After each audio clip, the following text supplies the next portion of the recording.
안녕하세요. 9일만 2.0 저자 코기토입니다. 여러분들 비문학 공부 잘 하고 계신가요? 제가 과외했던 학생들을 생각을 해보면 3등급에서 1등급까지 한두 번 만에 오른 학생들도 있고 그 다음에 4등급에서 1등급까지 한 4주 정도 만에 올린 그런 학생들도 있는데 뭔가 이렇게 수업 몇 번 만에 효과가 좋았다라고 하면 제가 잘 가르쳐서 그렇다라고 물론 말은 하고 싶지만 이 친구들이 무슨 깨달음을 얻었는지가 좀 중요할 거 아니에요. 근데 봤을 때 제일 중요한 게 바로 이건데 이게 뭐냐면 나만의 말로 이야기입니다. 나만의 말로 이야기. 이 나만의 말이라는 게 뭐냐면 지문의 내용을 뭔가 내가 생각할 수 있는 나한테 끌어당겨서 이렇게 이해하는 걸 말을 하는데 이게 표현은 좀 달라도 국어를 잘하는 사람들은 공통적으로 이걸 할 줄 알아요. 그래서 여러분들이 생각하시기에 9일만 2.0의 핵심이 뭐냐라고 생각을 했을 때 글을 뭔가 나한테 끌어당겨서 이렇게 달라붙게 이해를 하면 정보가 잘 기억이 될 거고 그래서 문제를 좀 더 잘 풀 수 있다 이런 느낌인데 이 모든 것들을 통틀어서 가장 중요한 게 바로 이 나만의 말이다 라고 생각을 하시면 돼요. 그래서 이게 잘 되는 학생들은 성적이 굉장히 좀 빨리 오르는 느낌이다. 그래서 1등급들을 그냥 습관적인 기술이다 이렇게 생각을 하시면 될 것 같아요. 그래서 그러면 1등급들은 지문을 읽을 때 이 나만의 말을 어떻게 활용해서 잘 기억되도록 읽는지 그런 것들에 대해서 잘 생각을 해보시고 요건 이제 이해를 하는 거니까 기억도 잘 되고 이해도 잘 되는 거예요. 그래서 이런 부분들에 대해서 한번 설명을 드려볼 테니까 정말 중요한 이야기니까 오늘 당장 국어 공부에 한번 적용을 해보시면 좋을 것 같아요.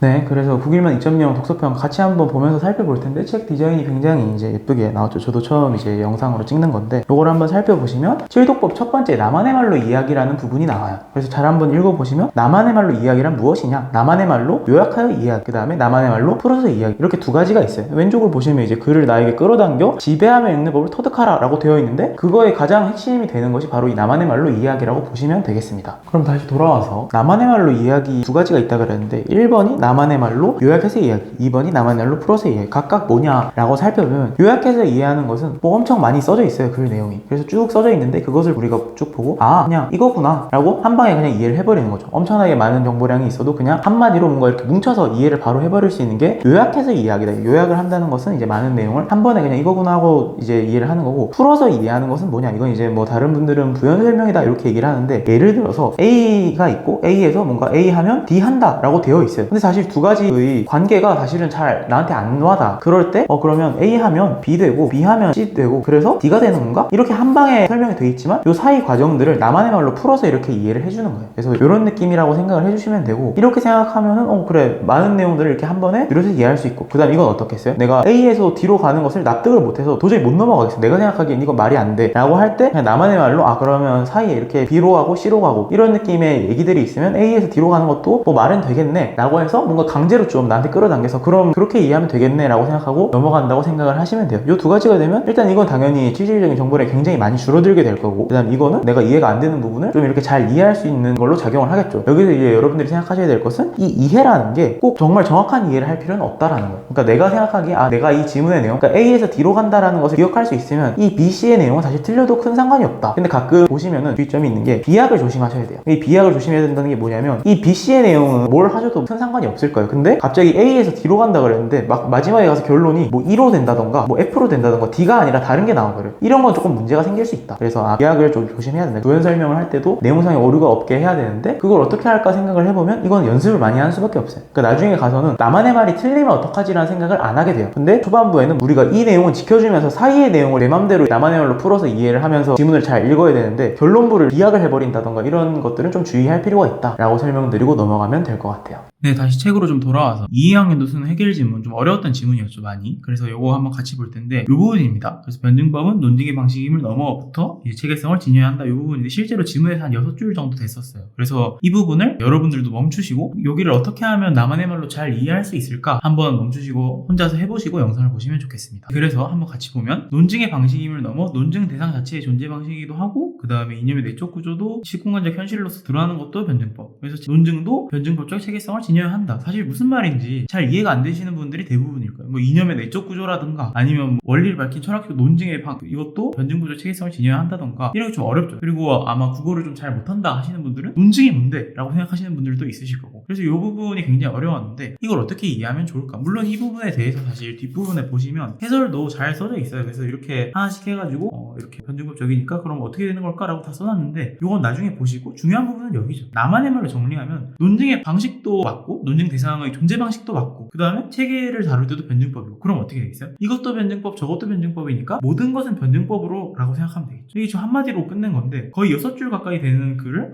이것도 변증법 저것도 변증법이니까 모든 것은 변증법으로 라고 생각을 해버리면 그냥 끝나버리는 거죠. 이런 식으로 뭉쳐있는 것들에 대해서 한마디로 이렇게 좀 정리를 해주는 식으로 가면은 굉장히 도움이 많이 된다. 이렇게 되면 실질적인 정보량도 많이 줄어들게 되는 거죠. 다음에는 좀 사회 지문 중에 좀 쉬운 예시를 하나 볼 텐데 이 공동체적 경영에 대한 설명이 나와 있는 거 한번 읽어보시면 모든 주주가 경영진을 위로 상호 협력 관계를 기반으로 어쩌고저쩌고 돼 있지만 쭉 읽어보면 무슨 생각 드세요? 그냥 다 같이 하겠다는 거잖아. 한마디로 얘기하면 그래서 공동체를 이뤄서 하니까 공동체적 경영이겠구나 다 같이 하는 거니까 라고 이해하는 것도 사실 나만의 말로 이제 한 방에 이해를 해버린 거죠. 근데 밑으로 내려와서 봤을 때 그런 공동체적 경영에 대해서 경영진이 업무와 관련하여 전문성을 가지며 이제 전부 다 가진다는 거죠. 전부 다 전문성을 가지며 경영 수익과 관련된 중요한 사항은 주주들이 공동으로 결정한다 이렇게 나와 있는데 일단 공동으로 결정한다는 것은 아까 얘기했지만 다 같이 하는 공동체적 경영에서 이어지는 거니까 당연히 알겠어요. 그럼 전문성은 왜 가져야 되냐에 대해서 좀 나만의 말로 풀어서 이해를 해보자는 거지. 그럼 이제 읽어보면 어떻게 나오냐면 이건 좀 쉬운 얘기예요. 그러니까 기업을 운영하는 경영진들이 다 같이 뭔가 이렇게 결정을 하려고 할 때 소위 말하는 이제 속된 말로 모질이가 한 명 껴있다고 생각을 해보세요. 그러면 다 같이 이제 의제 결정하면서 그럼 이건 이렇게 하고 저건 저렇게 합시다 하는데 갑자기 쭈뼛쭈뼛 하면서 근데 그러면 이 부분은 어떻게 되는 건가요? 라고 혼자 질문을 해버려요. 다들 이해하고 있는. 그러면 안 될 거 아니야. 한 명이 좀 빠지는 모양새면 당연히 안 될 거 아니야. 그래서 다 같이 이렇게 공동체적으로 뭔가 결정을 하려면 다들 좀 전문성을 지녀야 되는구나 라고 지금 말하자면 저는 스토리텔링을 한 거면서 나만의 말로 풀어서 지금 이해를 해준 거죠. 그래서 이제 나만의 말로 요약해서 이야기는 이건 다 같이 하는 거잖아. 그냥 한마디로 해버리는 거. 이게 요약이라면 방금처럼 모질이가 있으면 뭔가 좀 결정이 안 되고 그러면 다 같이 하는데 좀 차질이 생기고 그럼 뭔가 회사 운영하는데도 문제가 있고 이런 식으로 얘기하는 게 나만의 말로 풀어서 이야기다. 그래서 요약해서 이야기, 풀어서 이야기 이 두 가지 예시가 있다고 생각을 해주시면 될 것 같아요. 아니 그럼 책은 책인데 이번 6월에도 좀 적용이 가능하냐라고 얘기를 했을 때 당연히 가능하죠. 이 나만의 말은 모든 지문에서 쉽고 어렵고를 따라서 항상 써야 되는 부분이기 때문에 사실 이번 6모가 독서 난이도가 그렇게 높진 않아서 가지고 그걸 가지고 보면 좀 간단하게만 볼 텐데 어떤 부분이냐면 이 부분 한번 보죠. 이 모델에서는 법이 삶의 세계에 더 깊숙이 개입한다 이렇게 나와 있어요. 그러면 우리 봤을 때 이 모델이 뭔지 모르겠지만 왜 이 법이 더 깊숙하게 들어간다는 건지 이 개입한다는 게 무슨 의미인지 한번 살펴보면 좋을 텐데 그 앞에 내용을 한번 보면 되죠. 그래서 이 사회복지국가적 법 모델이 이런 거였는데 그 앞에는 그럼 무슨 일이 있었냐 라고 봤을 때 사람들이 이렇게 동등하게 주어지지 않은 상황에서 갈등이나 분쟁이 대처하는데 한계가 있었다라는 거예요. 그럼 이 문장을 보고 사실 우리가 생각을 했을 때